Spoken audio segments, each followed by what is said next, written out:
네, 안녕하세요. 헤비프레임입니다. 금주에는 그리드 뷰 위젯에 대해서 알아보겠습니다. 그리드 뷰 위젯은 리스트 뷰 위젯과 함께 굉장히 아주 자주 쓰이는 위젯인데요.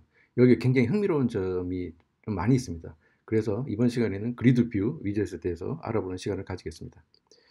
우선 그림에서 보시다시피 그리드 뷰라는 거는 이 화면에 그리드 형태로 위젯들을 배치를 하는 건데요. 그리드 뷰는 리스트 뷰와 마찬가지로 기본적으로 스크롤 기능을 제공해 줍니다. 다들 예상하다시피 그리드 뷰의 기본적인 스크롤 디렉션은 버티컬 방향이 되고 있고요. 이거는 뭐 원하시면 호리젠탈 방향으로도 바꿀 수 있습니다. 근데 우리가 그리드 뷰를 구성할 때 우리가 필수적으로 뭔가 줘야 될 요소가 어떤 것들인가 하는 거를 한번 생각을 해보면 이 그림에서 보다시피 이 그리드 뷰가 이 화면에서 얼마나 이제 좀 떨어져 있을까 하는 어떤 그런 패딩 이런 것들이 필요하고요. 또 보면 이 크로스 엑시스 방향으로 몇 개의 그리드를 배치할 것인가 하는 그 팩터가 있습니다. 그런 경우에 그걸 숫자로 지정하느냐, 숫자를 지정할 때는 크로스 엑시스 카운트라는 걸 쓰고요. 어떤 너비로 쓰느냐 할 때는 맥스 크로스 엑시스 익스텐트를 쓰는 건데 하여튼 크로스 엑시스 방향으로 몇 개의 위젯을 배치할 것인가라는 것 요소를 우리가 지정을 해줘야 되고요. 또 하나는 각 그리드 사이에 간격이 얼마나 벌어져야 될 것인가. 이게 딱 붙으면 좀 구분하기가 어렵겠죠.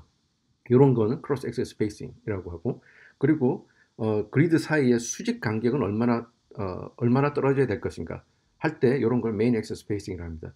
이런 것들은 어디서 이제 지정이 되냐 하면은 그리드 델리게이트라는 프로퍼티가 있습니다. 그리드 델리게이트는 그 칠드런들의 사이즈와 포지션을 컨트롤합니다.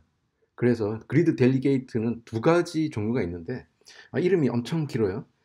슬리버 그리드 델리게이트 with fixed cross axis count. 이름 정말 길죠. 자, 이게 한글로 한번 번역을 해보려고 했는데 도저히 이게 번역이 잘 안 되더라고요.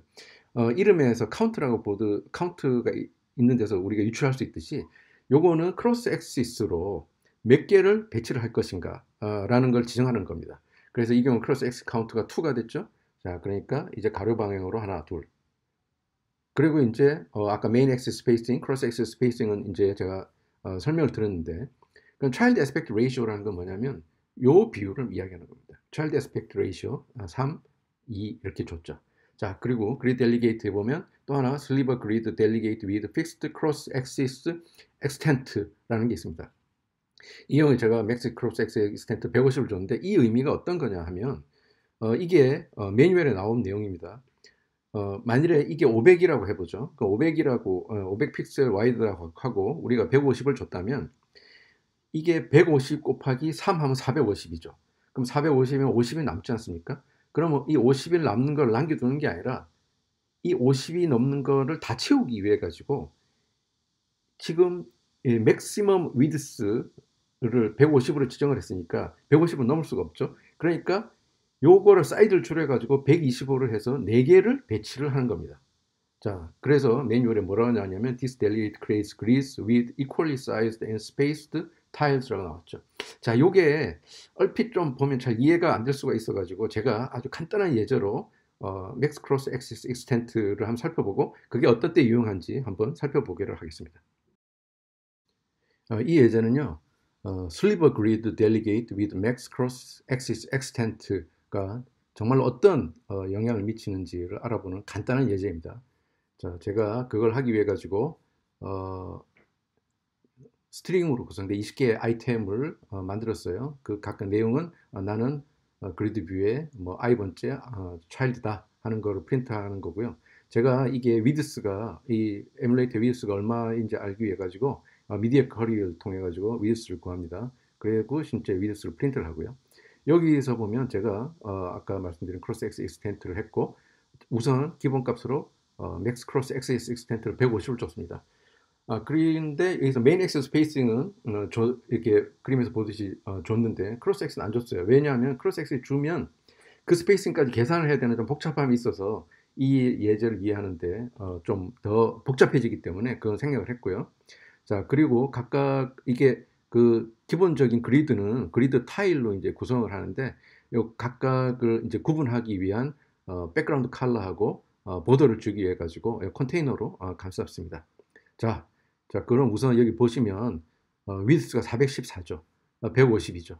그럼 어떻게 됩니까? 150 곱하기 3은 넘어가죠. 150 곱하기 2 하면 300이 되고 114가 남는데, 그러면 전체 사이즈를 조정해 가지고 3개를 넣습니다. 자, 그러면 여기서 제가 이걸 200으로 한번 바꿔 볼게요. 자, 200으로 하면 어떻게 되죠? 200으로 하면 200 곱하기 2 하고 400이고 14가 남죠. 그러니까 역시 남는 공간을 채우기 위해 가지고 각각에 대해서 사이즈를 똑같이 나눕니다. 그러니까 어떻게 돼요? 아까 150으로 주나 200으로 주나 전혀 변화가 없는 거죠. 자, 그러면 여기서 제가 살짝 210으로 한번 바꿔 보겠습니다. 자, 210으로 바꾸면 어떻게 되죠? 210 곱하기 2는 420이 되고, 여기 위스가 보면 414죠. 그러니까 이건 어떻게 돼요? 자, 두 개는 못 들어가죠.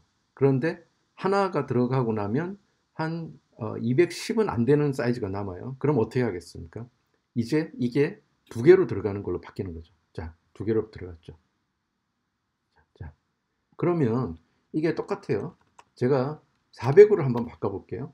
자, 400으로 바꾸면 400하고 14가 남죠. 그러면 그 14라는 긴 공간을 가만 안 놔둔다고 제가 말씀을 드렸죠. 자, 그러면 어떻게 돼요? 자, 그 사이즈가 변화된 거랑 상관없이 똑같이 두 개입니다. 그러면 만일에 이게 사이즈가 414인데 415가 됐다고 해보죠. 그럼 어떻게 되겠습니까? 자, 하나로 됩니다. 자, 그렇게 여기서 보다시피 Silver Grid Delegate with Max Cross Axis Extent라는 거는 나름의 상당히 유연성이 있어요. 그러면 과연 이걸 언제 쓸까라고 생각을 해보면 좀 아주 기본적인 responsiveness를 얘가 제공을 해주는 거예요. 만일에 화면 사이즈가 여기가 이제 440이라고 생각을 해보고요. 제가 150을 줬어요. 150을 주면 어떻게 되겠습니까?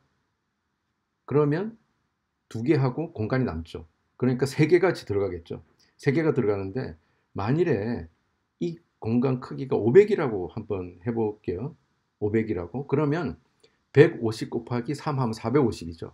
450이니까 50이 남죠. 그럼 4개가 들어간다는 말입니다. 그러면 440일 때는 3개, 500일 때는 4개가 들어가니까 이게 기본적인 어떤 리스판시브니스를 제공해주는 그런 역할을 한다고 볼 수 있겠습니다. 물론 크로스 엑스텐트 익스텐트 말고 카운트를 쓰는 경우에도 미디어 쿼리를 이용해서 위드스를 체크한 다음에 이럴 경우에는 2개, 이럴 경우에는 3개 이렇게 지정을 할 수도 있지만, 뭐 이 경우에 뭐 보셔서 아시겠지만 훨씬 그 뭐 간단하게 유연성을 제공을 해주는 거죠. 그러니까 뭐 이런 경우에는 충분히 쓸만한 가치가 있다고 생각이 됩니다. 자, 이어서 이제 컨스트럭터에 대해서 살펴보겠습니다. 이 그리드 뷰에는 기본적으로 5개의 컨스트럭터가 정의 돼요. 그리드 뷰, 그다음 그리드 빌더, 카운트, 커스텀, 엑스텐트가 정의 되는데, 뭐 커스텀하고 엑스텐트는 솔직히 안 써봤어요. 근데 이 그리드 뷰하고 빌더하고 카운트, 요 세 가지 중에서 뭐 저는 항상 거의 빌더를 쓰고, 나중에 이걸 뭐 다시 리팩터링 하거나 할 때 그때 뭐 고치는데, 그냥 거의 뭐 웬만한 경우에는 뭐 빌더를 쓰시면 될 것 같습니다. 자, 그리드 뷰 빌더 컨스트럭터 실제로 보면 이렇게 생겼고요. 제가 여기 빨간 걸로 표시한 것들이 우리가 그리드 뷰를 구성을 할 때 필수적으로 넣는, 뭐 이 패딩 같은 경우는 필수는 아니지만 보통 보기 좋게 하려면 좀 넣는 경우가 많죠. 그러니까 그리드 델리게이트하고 아이템 빌더가 필수가 되겠습니다. 자, 그런데 아까 그리드 델리게이트에 대해서는 특별히 좀 살펴볼 필요가 있는데요. 그리드 델리게이트를 만들어주는 것은 기본적으로 슬리버 그리드 델리게이트 클래스입니다. 이거 맨날 잠깐만 실버라고 하려고 해요. 슬리버 그리드 델리게이트 클래스인데, 요거는 이제 추상 클래스입니다. 그걸 실제로 구현한 클래스가 아까 말씀드린 슬리버 그리드 델리게이트 with fixed cross axis count 이가 되겠고요. 자, 요거는 뭐 크로스 엑스가 타일의 카운트, 타일이 몇 개 이제 들어가 있을 것인가 하는 거를 제공해 주는 거고, 다른 하나는 슬리버 그리드 델리게이트 with max cross axis extent, 타일 사이즈를 지정하는 거죠. 자, 여기에 또 이게 일종의 약간 컴패니언 위젯이라고 할까요? 항상 거의 같이 쓰면 편리한 위젯인데, 그게 그리드 타일하고 그리드 타일 바 클래스입니다. 자, 그리드 타일은 이 그림에서 약간 연한 회색으로 되어 있는 건데요. 이 그리드 타일에 우리가 뭔가를 구성할 때 통상적으로 보면 뭐 헤더, 부터, 그리고 차일드 이렇게 구성이 되는 거거든요.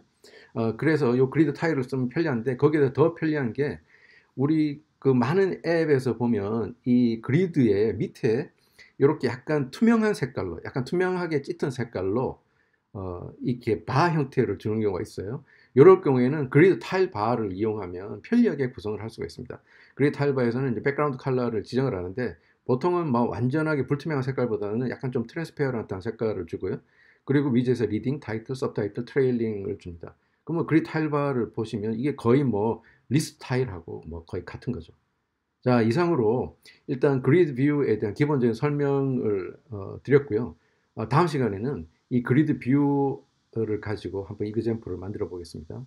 거기에는 이제 무슨 프로바이더도 약간 이제 들어가는데, 다음 편에 그 그리드 뷰의 이그젬플, 자세한 이그젬플을 보시면 이 그리드 뷰의 활용에 좀 도움이 될 거라고 생각이 듭니다.